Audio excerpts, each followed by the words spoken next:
Merhaba arkadaşlar, ben PT Kawai. Hepiniz yeni videomuza hoş geldiniz. Bugünkü video bir seri olacak arkadaşlar. Bu seri kahramanlar, eserler, medeniyet, yani oyunun başlangıcında yapılması gerekenler, yapılmaması gerekenler. Yani birçok konuyu böyle ele alacağız. Bu videoda, bu seride yanımda benim sevdiğim, saydığım, realde de görüştüğüm, oyunda da bütün bilgilerine güvendiğim Kaan arkadaşımla beraber yapacağız bu videoyu. Kaan hoş geldin kardeşim. Hoş bulduk. Herkese merhaba arkadaşlar, ben Kaan. Ne yapıyorsun kanka? Ne yapalım, bu seride sana yardımcı olmak için Ya sen adamsın geldim. biliyorsun. Neler konuşacağımız hakkında eminim zaten kenara kaydetmişsindir bir şeyler. Bir ön bilgilendirme bana da yaparsan sevinirim. Kanka diyorum ki bu seriyi böyle kahramanlar olsun, eserler olsun. Mesela oyuna başladığında hangi medeniyeti seçecekler? Bu Hı olsun. hı. Yani içine de zaten bizim kendi bildiklerimizi de ekleriz. Böyle ortaya bir karışık bir şeyler yapalım diyorum yani. Çünkü yani bu oyun Güzel. sezonun Evet ya, oyun şimdi açıldı ya, bir de aynen çok yeni başlayanlar var. Ve bizim de yaptığımız hatalar vardı. En azından onları yapmasınlar. baya baya yaptığımız Bunları- hatalar vardı bu arada ya. Evet. Yani onu bizi geriye attı da o hatadan böyle kıl payı kurtulduk gibi şeyler de oldu ya. O zaman önce ilk şeyden başlayalım. Daha mantıklı olur çünkü oyun başlangıç için çok önemli. Medeniyet seçimi. Aynen, aynen. O zaman soruyorum sana. Sen bu oyuna başladığında hangi medeniyeti seçerdin abi? Ben ilk bu oyuna da başladığımda şimdi aynı sistemle başlıyorum. Şimdi herkesin oyun stili biraz farklı oluyor. Evet, Ama oyunun en başlangıcında mantıklı olan benim için düzen birliğiydi. Oyun başlangıcı çünkü kaynaklar çok önemli. Evet, oyun hediye falan veriyor ama sonuç olarak aktif olarak kaynak da toplaman lazım. İşte bina yükseltmelerin çünkü süreleri kısa olduğu için aynen. kaynak ihtiyacın çok oluyor. Genel toplama hızı düzen birliğinde. Ben ondan o yüzden işte düzen birliğine başlamıştım. Ama tabii pişman olmadım. Hiç şu an ırk değiştirmedim. Bunun sebebini de zaten ilerleyen zamanlarda konuşacağız. Onun neden olduğunu. Aynen. İkinci olarak yani şunu söylemek gerekiyor. Şunu söylemem gerekiyor. Mesela ileride düzen birliğini seçmemin sebebi o. Eğer bahar diyarları seçseydim, bahar diyarları seçmemin sebebi ne olurdu? Onu söyleyeyim. Genelde bu devdir, işte ileride alacağınız şeyler olacak arkadaşlar. Hayvanlar mı diyeyim, yaratıklar mı diyeyim bilmiyorum ama işte devdir, hapis dev oluyor, işte ayı oluyor. Bunlara en çok hasar vuranlar okçular oluyor. Bu da en başta okçu kahramanımız da bahar diyarlarda oluyor. O da Given. Belki bu yüzden hani ileriden seçimde işte oralarda yükseklemeye çalıp orada anahtar kasmak isteyebilirseniz bunu yapabilirsiniz ama kesinlikle Barbar Kale'yi oyun başında tavsiye etmiyorum. Hatta oyunun ortasında da tavsiye etmeyeceğim.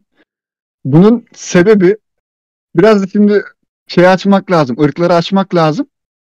Oyun başında evet, düzen birliği kaynak toplamasıdır vesaire, işte ne bileyim bahar diyarlarının barış koruması işte Given'ı verdiğinden dolayı belki kullanılabilir ama şimdi arkadaşlar, eğer para yatırmayacaksanız ki çoğumuzun da yani maddi Türkiye şartlarında biraz para yatırmak sorunlu, yani biraz sıkıntı yaşıyoruz o konuda ama ha, bu sıkıntıdan dolayı biz şimdi hadi gidelim alana piyadeyi sokalım, işte piyade tanklasın vuralım. Yok abi, bunu balinanız yapsın, siz yapmayın. Yani boşu boşuna Ya, kendini harcama yani alanda. şimdi çoğu oyuncu rock'tan geliyor. Rock'taki şey sanıyor. Herkes gibi kafa kafaya geliyor ama yok. Yani işte büyücünün range'i farklı, okçunun range'i farklı. Piyade ile süvari evet içeri giriyor ama melake de işte artık seçtiğiniz ırka göre değişiyor.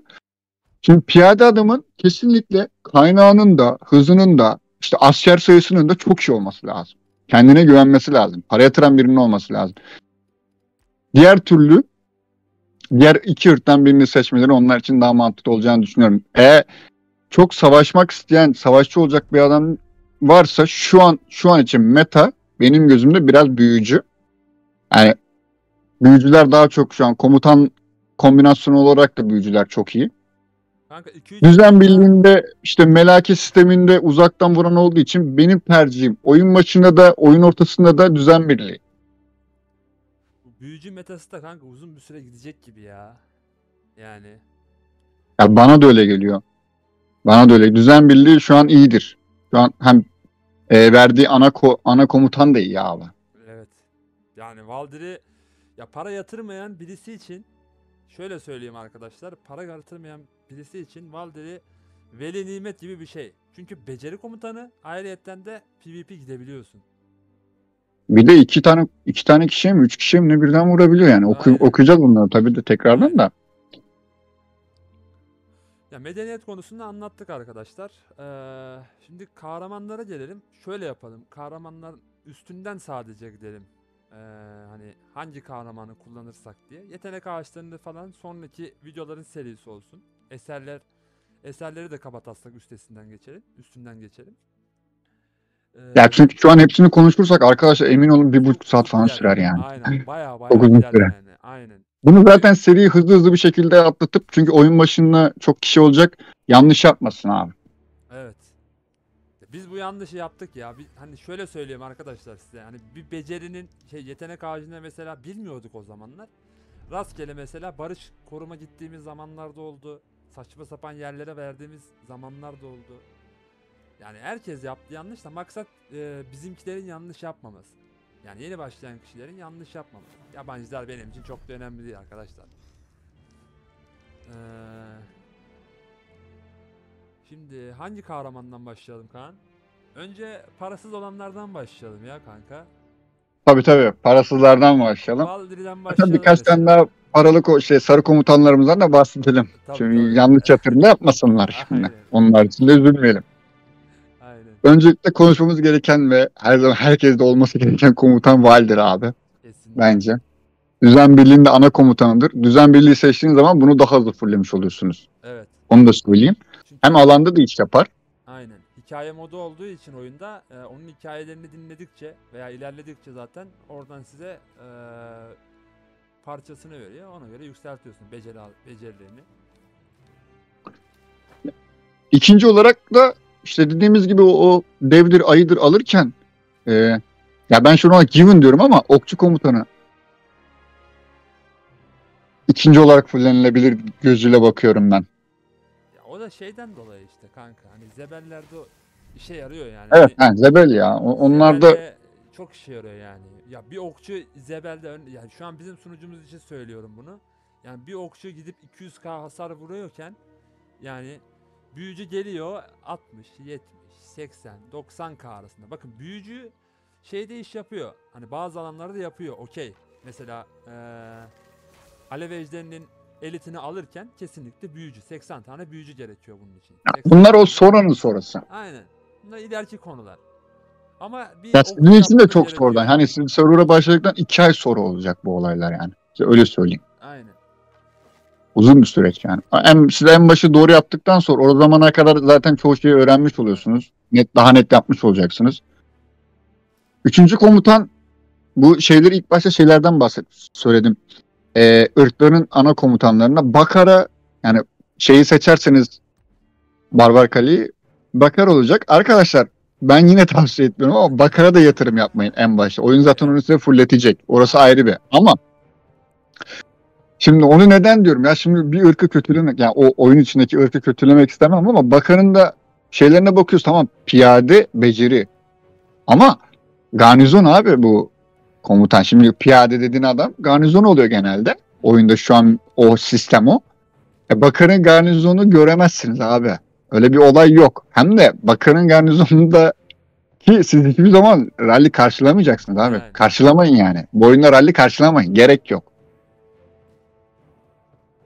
O yüzden ben arkadaşın yanında olsam sıfırdan şu an başlasam abi net Valdir'i kasarım. Ana item olarak ana komutan olarak Valdir'i kasarım. Okçudan da hani geri kalmayayım diye işte Zebellilerde geri kalmayayım diye Given'ı biraz kullanışlı hale getirip ama tekrardan Alvin'i kasarım. Bak Valdir'i Alvin. Büyücü Alvin. kompunu Kesinlikle. yaparım. Alanda en azından kill alırım derim. O alan savaşlarda nasıl konum almanız gerekiyor bunları falan o ilerleyen seride zaten anlatırız. Şu an başlarda savaş olmayacağı için bunlara girmiyoruz. Bir de kahramanlarda bakın önemli bir nokta şu arkadaşlar. Yani ben şahsen oyuna ilk başladığımda bu hatayı yapmıştım. Bu hata neydi? Şimdi burada mesela ilk beceri ne? Buz nefes değil mi? Ben bu ilk becerisini fulllemeden ikinci beceriyi açmıştım arkadaşlar. Bu sefer ikinci beceriyi açtığımda ne oluyor? İlk beceriye değil de ikinci beceriye skill atıyor. Bu Ya yüzden o bir oran düşürüyorsun ya. Mesela aynen, ilk hiç kapalıyken %100 oran alıyorsun. Sen zaten sadece ilk beceri atabiliyor ama şimdi ikinci beceri, üçüncü beceri ikinci beceri açınca %50'ye düşüyor. evet, %50 azalıyor. Yani o ilk skill atmasın. Onu 3'ü açıyorsun, 4'ü açıyorsun. Sonra diyorsun ki benim ilk skill belki alanda iş yapamıyorum. Yapamazsın. evet. Yani 4 skill açtıktan sonra yapamazsın yani. Bu Rise of'ta kitleme olayı yok burada. Direkt random atıyor. Aynen. Ya şöyle bir şey. Ya bu bütün kahramanlar için geçerli bu arada. Yani şu an buradaki bütün kahramanlar için geçerli. İlk skillini beşlemeden ikinci skill'i açmayın arkadaşlar. Bu bütün kahramanlar için geçerli bakın. Mavi olsun, sarı olsun, mor olsun hiç fark etmiyor yani. Çünkü bütün kahramanların ilk skill'i hepsi işe yarıyor. Genellikle ikincisi falan yaramıyor değil mi kanka? Şeyde öyle mesela. Niko'da öyle. Ondan sonra Ya Q'da da öyle mesela. ama farm komutanlarında da hangi farm artık hangisi buff'ı veriyorsa oraya kadar açın en başta. Çünkü hızlı toplamanız lazım. Aynen. Yani ne kadar hızlı kaynak toplarsanız o kadar hızlı gelişirsiniz abi. Ne kadar online olursanız o kadar hızlı gelişirsiniz. Oyun başında online'lık ve kaynak toplama olayı sizi çok ön plana Evet. çıkartacaktır. Çok. Bence Ee, komutanlar genel olarak kasılması gerekenler Valdir'i, Alvin, Given. Given'ın arkasına da artık sarı komutanlardan da bir tane illaki gelir diye düşünüyorum gelir. Nico o zamana kadar. Bunlar kasılana kadar. Çünkü oyun başında biraz cimri oluyor. Aynen. Nico'nun ilk skillini 5 yapıp Given Nico yapıp çok güzel bir şekilde hasar alabilirsiniz. Evet. Ha, olmazsa ne kullanılır abi? Crack mi? Hangisinin arkasında? Okçunun. Okçunun arkasında kanka crack yani başka olanak yok çünkü hani şöyle bakın para yatırmayan için olanak mor kahramanlar yani para yatırmayan için crack olacak başka bir olanağın yok Aynen ama şu kompu o zaman okeyliyoruz yani. Valdir Alvin, Given, Crack. Yani aynen oyun başında bunlara yatırım yapılabilir diyoruz. evet Mesela zaten Bakar'a demem. Eliana'ya Eliana aslında Eliana hakkında da konuşmak gerekiyor. Eliana çok tuhaf bir komutan. VS'lerde iş yapıyor ama alan savaşlarında iş yapmıyor. Biraz tuhaf. ya Yani buna şimdi soloda iş yapıyor zaten aynen bunun eventi olacak değil mi? Bunun Eliana'nın eventi oluyor. tabii Eliana'nın eventinden zaten bunun işte rallisini açıp kafa falan kasabiliyorsun. Eliana'ya ekstra kafa vermenize gerek yok. aynen bunun Ama için kafa harcanmaz zaten Alvin'e ve Alvin'le Valdiri ki özellikle Valdiri'ye bunlara kafa verilebilir. Bunu deyip burayı kapatıyorum ben abi. aynen Ekstra bir de sarı komutanları da konuşmak gerekiyor aslında ya. ya şöyle ya bu anlattığımız zaten kahramanlar kanka para yatırmayanlar için hani böyle ben Şu an para yatırmaya için mi konuşuyoruz biz? evet yani o komutanlar Tamam. zaten para yatırmayanlar içindi yani. Mor komutan oyunun verdikleriyle geliştirebileceğin komutanlardı bunlar zaten. Evet, evet, evet, evet. Ama Tamam, anladım şimdi seni. sarı yani komutanla başlıyorsan Lilia okey ama Lilia'da işte şöyle bir şey var kanka. Barış korumu olduğu için bu ileride iş yapmayabilir. Ya bu Lili'ye şu an ben Yeni ben mesela sorunlarda şunu iş yapar açıkça kanka. söylemek istiyorum abi. Maddi durumunuz çok iyi değilse ya bir tık ver ne bileyim oyuna aylık 2.000 lira 3.000 lira yatırmak size koymayacaksa kesinlikle Lili'yi fullleyin. Bak oyun başında bundan iyi komutan yok. Evet. Yok abi. Çünkü bu kadar hızlı fullleyebileceğim bir komutanın da yok. Lilya'da barış koruma var evet ama işte bu şu an biz kaçıncı aydayız? Ortalama olarak beşinci aydayız galiba. Beşinci ay olmasına rağmen biz Lilya'yı hala alan savaşına rahatlıkla kullanabiliyoruz. Evet. Bu Lilya ne zaman düşer? Şimdi onu da hani yatırım yaparken onları da bilmek gerekiyor aslında. Oyun başına evet çok güçlü. Bir şey çok güçlüyse onun daha güçlüsü gelecektir demektir. Tabii ki de. Yani Rogue'dan çoğu arkadaşımız zaten Rogue'dur veya da o tarz oyunlar oynadı. Bilirler yani. Bir komutan sürekli güçlü kalmaz. Lilia'nın da gücü düştüğü zaman olur. Fullediğinizde pişman olmazsınız oyun başında. Eğer maddi durumunuz iyi değilse de abi şunu söylerim. İlk skillini 5 yapın. En Gerisini azından fullleyin aynen. alan savaşında iş yaparsınız. Veya da birkaç tane daha paket alıp işte 5-1-3-2 falan yapılırsa alanda kullanılır. Ya hani Ben Lilia için bunu söylerim.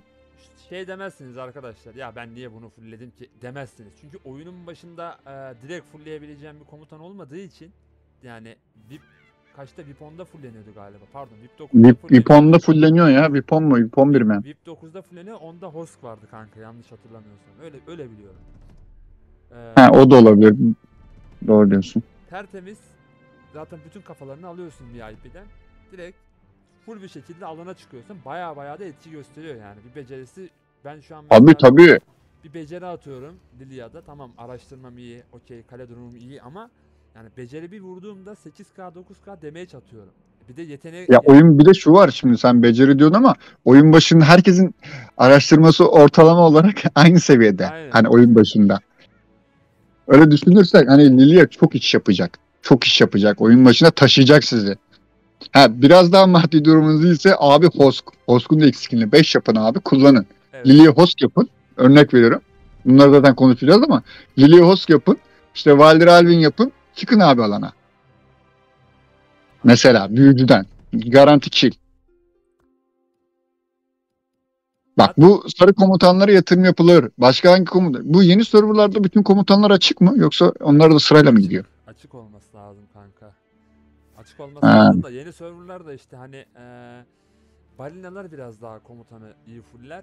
Yani Tabii abi, şey bırakmaz. Bizim gibi hafif oyunculara şey vali bırakmazlar abi. yok.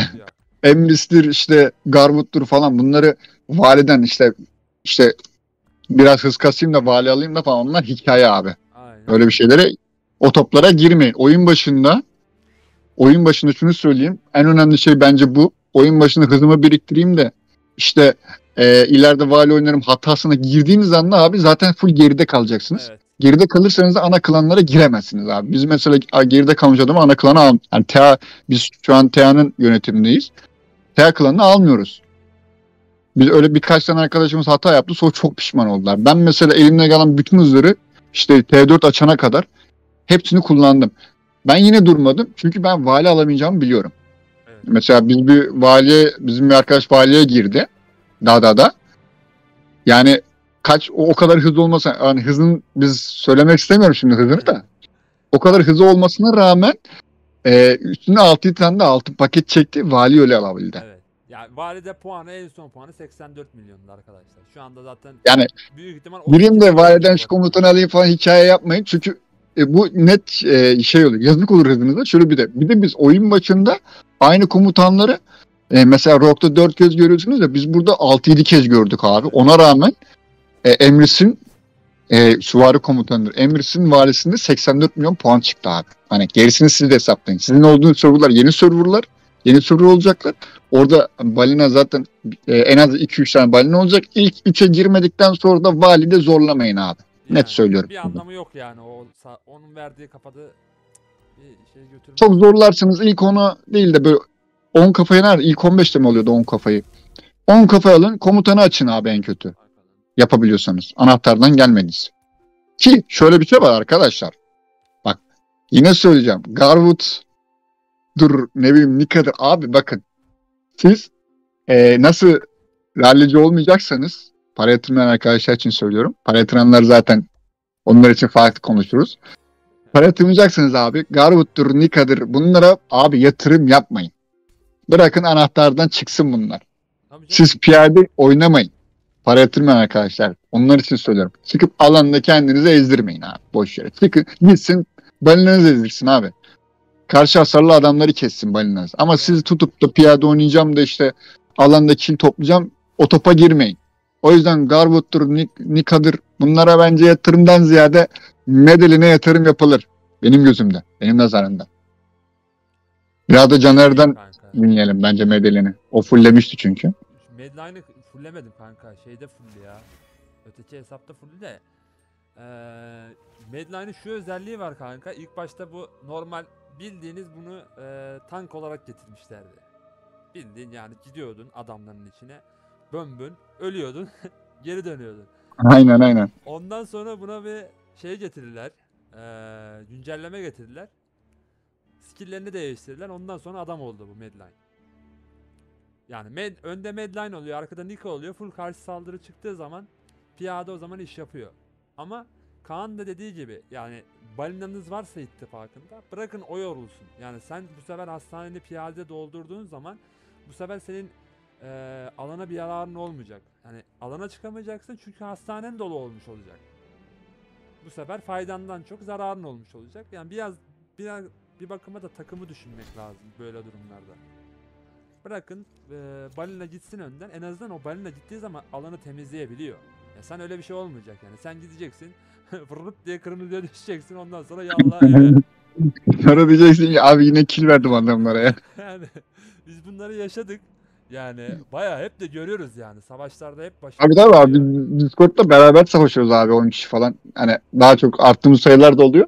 Mesela şey yapıyoruz böyle. Belli başlı balinalar var tabii ki karşımızda. Onları da biliyoruz. Onların piyadeyi gördüğümüz zaman hani bir tık geri çekiliyoruz. Çünkü hani piyade güçlendi. Sonra balina olmayan bir adamın piyadesini görüyoruz. Bu vur free kill free kill. Direkt hani Aynen. her şeyi bırakıp o adama dönüyoruz. Free kill abi. Adamın hastanesini doldur. Piyade çıkamayacak. Piyade çıkamayan adam mesela piyade oynayan adam piyade çıkamadıktan sonra o adamın hesabı gider abi. Evet. Tutup da büyücüsü falan iyi değildir o adamın. O adam alandan düşer. Aynen. Çok kolay düşer. Ne kadar adam eksiltirsen alandan o kadar rahat kazanıyorsun alan savaşlarını. Aynen öyle. Adam O çünkü yanlış zaman yere yatırım yapmış oluyor. Alandan düşmüş oluyor direkt. tabii o zaman piyade oynayacak arkadaşlar yine Medeline yatırım yapsın. Medeline yatırım yapılır. Yapılır. Günlük paket Lili'ye lazımdır bu yatırım arada yani. yapılır. Bak Lili'ye yatırım yapıp eğer süvari oynayacaksanız ki benim favorim. Benim favorim abi Bakşi. Bak Ben onu bu sabaha kadar konuşurum ama kısa keseceğim. Bakşi'ye yatırım yapın abi. Bak bunu kısa keseceğim. Süvari'de Bakşi, Okçu'da Niko, Piyade'de Medellin, Büyücü'de Lili'ye paket para aldıktan sonra Lili'ye işte sarı kafa Lili oynamak isteyen büyücü oynamak isteyen arkadaşlar Velin abi. evet. Şaşmaz. Net Velin'e yatırım yapılır. Velin, Lili'ye Velin. Velin yaparsın. Ya çok komp var arkadaşlar büyücü için. Yani onunla çok ayrı bir detayda uzun uzun konuşuruz. Kısacası ben bunları diyorum. Komutanlar hakkında. Kanka Sarı komutanlarımız. büyücüyü zaten anlat bitmez ya. Yani Evet evet büyücü ya bütün komutanını konuşsak gerçekten bir yarım saat, bir saat sadece onu konuşabiliriz. aynen O kadar öyle. kompu var yani. O zaman şunlar kesinleşti. Bizim nazarımızda. Bunlar bize göre arkadaşlar. Belki başkalarına göre değişik Tabii ki. olabilir. Lilia, Niko, Bakshi, Medellin. Ya bu sizin de oynayış tarzınızla da alakalı da bir şey. Yani sizin oynayış tarzınız biraz daha böyle pasifse bunu kendinize göre sıralayabilirsiniz. Ama yani bizim şu an söylediğimiz kahramanlar alan içinde denediğimiz kahramanlar arkadaşlar. Hani biz bunun ekmeğini yediğimiz kahramanlar yani. Baya bizi balinaların karşısında tutan kahramanlardı bunlar. Hani biz Tabii. karşımızda düşük adamlarla savaşmadık bu arada. Yani karşımızdaki adamlar balina adamlarla da savaştık yani. Adamları bildiğin karşımıza aldık. Patır patır savaştık. Neyse bu Ya ben kahramanlar şey istiyorum kanka. Ya Emrys'tür, Nika'dır, Garwood'dur. Abi bunlara yatırım yapmayın ya. Bak kafalarınız boşa gitmesin abi. Çöpe atın daha iyi. aynen. Bak bu Garwood size öven de çıkabilir. Ya işte olmadan garnizon mu olur vesaire. Çıkar illa ki bunlar da çıkar ama Kanka ben ilk, size ilk, ilk zamanlar ben de övüyordum bu arada. Baya övüyordum abi ben çünkü oyun başından beri övmüyorum bu komutanı. Neden? Abi garnizon ya bakın ben para yatırmıyorum diyelim. Tamam mı? Şimdi ben para yatırmayan bir adamım. Şimdi bana tavsiye vereceksin. Gerçek samimi olalım. Şimdi Ah, veya da biz alan savaşında para yatırmayan adamların hesaplarını işte rally açarken işte rally yedikleri zaman neler olduğunu gördük. Abi evet. şimdi para yatırmayan adam istediği kadar Garwood fullesini yapsın. Abi çöp olur. Tutamaz. Sadece Garwood olmaz. Garwood'un ana teması garnizon. Ben para yatırmayan bir adam isem ben garnizon yapmam. Ben rally açmam. Rallyci varsa mesela okçularda Kinnara var. Abi sen rallyci olmayacaksın. Boşuna Kinnara'ya kafa verme. Ya ver Nikon'a çık alanda savaş abi. Yani Niko host yap yine rally açabiliyorsun. Ya vesaire vesaire bunlar da konuşulur. aynen öyle. O zaman esere geçelim kanka. Esere geçmeden önce bir dakikanı diliyorum senden. Evet kanka şimdi de zaten kahramanlığı konuştuk. Böyle medeniyetleri konuştuk. Bir de şimdi konuşalım. Üstü kapalı eserleri konuşalım abi. Aa Vaktimiz Eserler de kalmadı çok zaten. önemli ya. Eserler de Yani uzun bu arada. evet eserleri çok kısa bir şekilde hemen üstlerinden geçelim. Şanslı olmayan arkadaşlar için bence başlayalım. Şanslı olmayan arkadaşlar genelde mor çıkartacaklar. Şimdi mor abi büyücülerde iki tane benim gözümde kullanılabilir bir eser var morlarda. Birisi büyü bombası. Evet. Biri de Çok bahar kullandık asası. kanka bu arada yani bunu. Yani büyü bombasını da çok kullandık. Bir de bahar asası. Abi şu an bahar asasının değeri bilinmiyor. Neden bilinmiyor? Çünkü oyun başında sağlığın yani HP'nin değeri yok. Ha, Evet. yok gibi bir şey. Aslında çok önemli. Şu an mesela biz onun değerini biliyoruz. Çünkü ilerleyen zamanlarda sağlığın ne kadar önemli olduğunu, HP'lerin ne kadar önemli olduğu ortaya çıkıyor. Bahar Asas'ta büyücü için işte 3 komutan çıkanlar için 3. komutanlarına Bahar Asas'ını koyabilirler. Büyü bombası yerine. Sarı Aynen. komutanlarda tabii ki bir şey çıkacaktır. Bence şey için büyücü okçular için de yürek delen abi bence. Benim gözümde yürek delen iş yapar. Bir de Gerçi işte piyade için ben yorum yapmıyorum abi. Piyade zafer tılsım bir şey vardı piyadede onu şimdi hatırlamıyorum. ya Süvarilerde vardı. piyade gerçekten şu an hani şu anki oyunda pasif arkadaşlar. Baya baya pasif. Hani şu an metada değil. Ölü yani piyade. Ha öyle bir meta olur ki piyadeyi öyle bir metaya sokarlar ki gerçekten piyade alanda olduğu zaman alana çıkamazsın. O dereceye gelebilir. Aynen mesela karşı hasar güzel eklerler işte hızını eklerler. Evet. Hani gir çıkını rahat yapacak alana. Ne bileyim bunlar eklendikten sonra abi piyade meta bu ara. Hani vuran pişman olacak anladın mı? Mesela şu an büyücü piyade gördüğü zaman seviniyor abi. Yani free kill Bedava ya kill free diyor. kill abi yani hani canın azalmadan vuruyorsun tertemiz kill alıyorsun yani. Böyle işliyor yani şu anda. Alan Bir karşı saldırı savaşlarında. çok yüksek değil arkadaşlar şu an. Evet. Yetenek ağaçlarına geldiğimiz zaman onlarda zaten konuşacağız. Efsanevi eserlere gelelim abi. Kısacası bahsedelim onları da. En başta zaten oyun paket olarak Sörland'ın kılıcı veriyor süvarilere galiba. Öyle bir Evet. şey vardı. Ya bizim sunucuda öyleydi. Başka sunucularda Ha, aynıdır diye düşünüyorum. Sörland'ın kılıcını abi alın. Oyun başında iş evet. yapar. Güzel item Şansınız varsa ya. anka kuşu çıkar belki büyücülere. O çıkarsa zaten göbek atın ya. Güzel item. Anka Aynen kuşu veya gerçekten. anka kuşu bayağı iş yapıyor. Okçular için gölge kılıcı. Evet. Kanka Piyadeler için de şöyle bir ejderha şey var. pulu abi. Gerçi Şöyle bu ejderha pulunu biraz değiştirmişler ya. onu şey yaptılar kanka. Değiştirdiler. Ejderha pulu artık tek kişiye kalkan veriyor. Evet Yani o biraz kötü olmuş. Belki onun nazarında o değil de Greymar'ın savaş çekici bunu da denemek lazım aslında ya. ya kanka ikisinin de bir artısı var da şimdi şöyle bir şey. Kalabalık alanlarda tamam pul olabilir. Çünkü kalabalık birazcık tutman lazım yani HP verdiği için biraz piyadeyi tutman Abi lazım. Ama orta kıvamlı böyle savaşlarda kanka çünkü Greyman'ın çekicinde sütun olduğu için adamları direkt sütunluyorsun yani. Kaç saniye? 2 saniye miydi? Öyle bir şeydi yani bunun skill şeyi. Kaç saniyeymiş? Bakayım hatta. Aynen 2 2 saniye saniye. boyunca hareket edemez diyor. Ya bu OP yani. O alan savaşında OP yani. Orta derecede Evet. kalabalık savaşlarında. Ama çok kalabalık savaşlarda pull kesinlikle. Çünkü HP lazım yani. Piyadenin Aynen. ayakta durması Alanda lazım. durabilmen lazım piyade olarak. O da doğru diyorsun. Bir de şey var. Okçularda aslında Leon'un yayı var. Benim Kanka aslında favorim o. biz bunu zaten ne zaman konuşmuştuk? Bir Bayağı ay önce tartıştık. aynen bir ay önce falan konuşmuştuk. Hatta biz bunu denedik abi. Meta'ya Baya gelmemişti. Şimdi yanlış anlaşıyorsun. Biz bazı şeyleri öngördüğümüz zaman bazı arkadaşlar kızıyor. Öyle bir şey yok diye. Sallamayın diyorlar. Şu an mesela en önemli Viola'nın yayı. Belki evet. gölge kılıcından ki bana göre gölge kılıcından da daha iyi bu araya.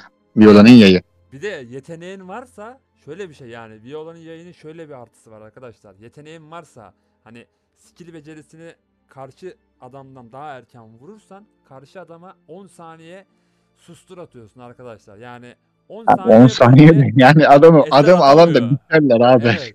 Yani 10 saniye boyunca eser atamıyor abi. Bunun artısı var ya. Yani Viola'nın yayı Şimdi bu aslında 10 eserleri numara. o şey eserlerin detayına çok giriyoruz abi. Bak, o video içeri gidiyordur. Bak Aynen. şöyle yapalım. Bence eserlerde konuşmamız gerekenlerden konulardan biri de şu. Mesela Lucian'ın boynuzu, kademe ağaç kökü bunlar şey mesela farm yaparken hani iş yapanlar. Evet. Ben ne bileyim piyadelerde sessizlik pınarı var.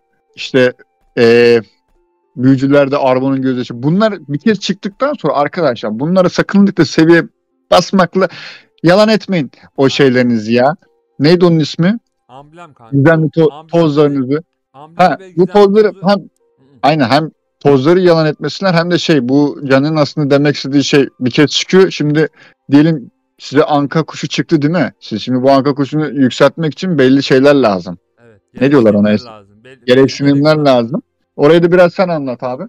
Şimdi anka kuşu çıktı arkadaşlar. Mesela seviye basıyorsunuz. Yanlış hatırlamıyorsam 20. seviyeden sonra yükseltmek için mor amblem istiyor.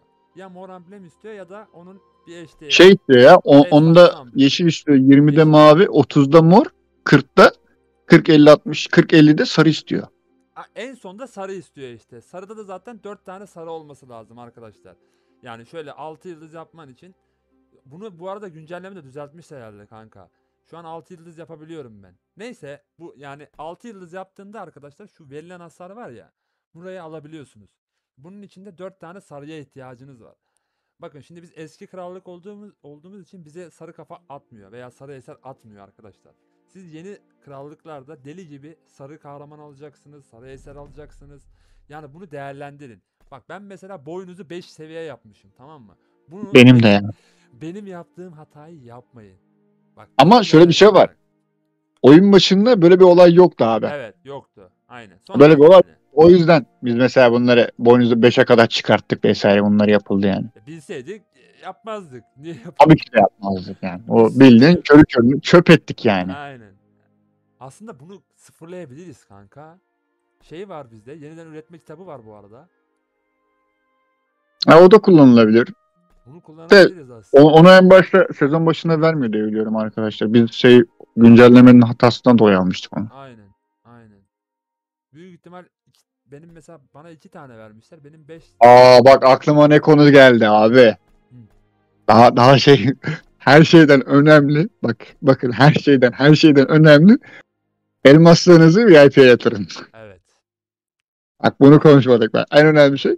Sakın ola hız alayım, kaynak alayım demeyin. Oyun başında. Aynen. VIP 12 olursunuz abi.